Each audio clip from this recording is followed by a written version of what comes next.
వరంగల్ 15వ division Gorrekunta Jannu Vamsam welfare society నేతృత్వంలో జన్ను నర్సయ్య ఆధ్వర్యంలో దుప్పట్ల పంపిణీ కార్యక్రమం నిర్వహించారు. ఈ కార్యక్రమానికి ముఖ్య అతిథులుగా జన్ను వంశం వెల్ఫేర్ సొసైటీ వ్యవస్థాపకులు జన్ను అలెగ్జాండర్ మరియు అధ్యక్షులు బిషప్ డాక్టర్ జన్ను ఇర్మియా హాజరై మాట్లాడారు. ఉప్పు లేని కూర లేదు, జన్ను లేని ఊరు లేదు. కూరకు ఉప్పు బలం, ఊరుకు జన్ను బలం అన్నారు. గొర్రెకుంటలోని జన్ను వాడే ఉందంటే అభినందనీయమని అన్నారు. 2011లో జన్ను వంశం వెల్ఫేర్ సొసైటీ ప్రారంభించి 15 సంవత్సరాలు కావస్తుంది.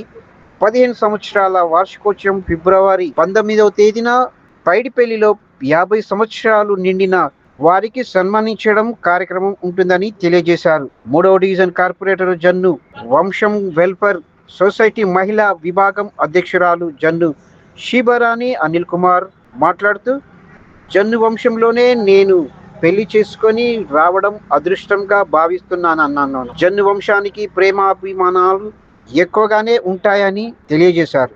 జన్ను వంశంలో ఆర్థికంగా వెనుకబడిన వారి చేయూతనివ్వాలని నా వంతు బాధ్యతగా కూడా ఉంటుందని కోరారు.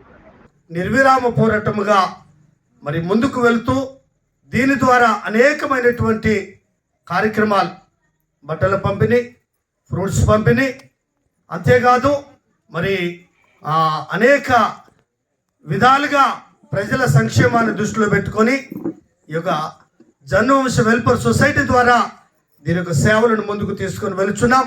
దాంట్లో భాగముగా 15వ డివిజన్ గొర్రెకుంట ఈ యొక్క గ్రామంలో స్థానికంగా ఏర్పాటు చేయబడిన మా ప్రియులు అధ్యక్షులు జన్ను మరి నర్సయ్య గారు, వారితో పాటు బృందం ఈ యొక్క కార్యక్రమమును దుప్పట్ల పంపిణీ ద్వారా జన్ను వంశ కుటుంబంలో ఉన్న మా ఇంటి మరి తల్లులకు దుప్పట్లను అందించి వారిని బలపరచడానికి ఈ కార్యక్రమం ఏర్పాటు చేయడం జరిగింది.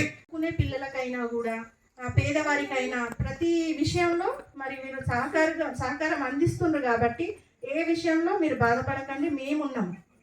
మేమందరం ఉన్నాము. అందరం ఏకతాటి మీద మరి మన పిల్లలను, మన వంశస్థులను మరి పైకి తీసుకొచ్చుకుందాము. చదువులో ముందంజలో ఉండేలాగున, అన్ని ఉద్యోగాలలో మన వాళ్ళు ఉండేలాగున మనందరం సహకారం అందించుకోవాలి. మనం ఏంటంటే ఇంకా జన్ను వారు ఎవరున్నా కూడా అందరూ కలుపుకొని ఐక్యతగా కలిసి ఉండాలి. ఈ కార్యక్రమంలో ముఖ్య ప్రసంగికులు reverend K Ashok Paul, Jannu Vamsam welfare society convener Jannu Solomon, treasurer Jannu Anil Kumar, fund raise committee chairman Jannu Espadam, Gorrekunta 15వ డివిజన్ అధ్యక్షుడు జన్ను నర్సయ్య, కార్యదర్శి జన్ను సదానందం, కోశాధికారి జన్ను కిరణ్, మహిళా అధ్యక్షురాలు జన్ను విద్య ప్రసన్న బాబు, యూత్ తదితరులు పాల్గొన్నారు.